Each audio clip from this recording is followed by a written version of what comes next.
R15 থেকে শুরু করে সব বাইকের এই সমস্যা, এই এলাকি নাটটা সবারই স্লিপ কেটে যায়। আর দেখছেন কি করছে, ওরা 10টা নাট দিয়ে ঝালাই করে পল লাগাইছে। আসলে নাটগুলোর জন্য খুব কষ্ট লাগে। এই নাটগুলো কি করতাম, ঝালাই না ছাড়া তো উপায় নাই, স্লিপ কাটবেই। এলাকি নাট তো স্লিপ কাটবেই। কি একটা যন্ত্রণা না ভাই, এই নাটটা যদি না খোলে একদম শেষ।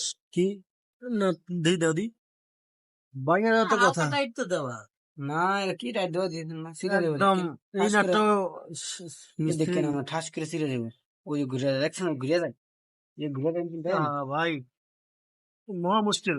এই নাটগুলো টাইট দিবে একদম সূক্ষ্ম ভাবে, এত টাইট দেওয়ার দরকার নেই, জাস্ট বাইরে থাকবে মিডিয়ামটা দিব। এছাড়া দাও তোমার নাটগুলা খুললেই একটা বিশাল মুশকিল। তো ভেরি স্যাড, দুটো নাট একটা নাট খুলতে পারলাম না।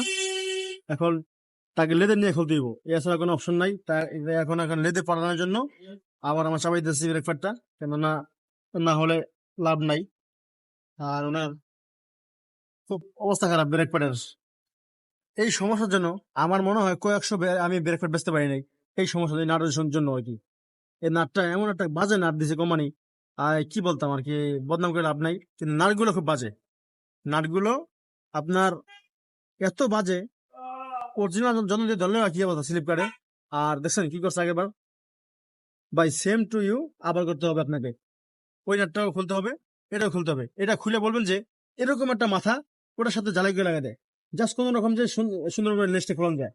না হলে হয়তো বা আপনার এই ডিশের জন্য, এই যে ব্রেক প্যাডের জন্য ডিশটা খেয়ে যাবে।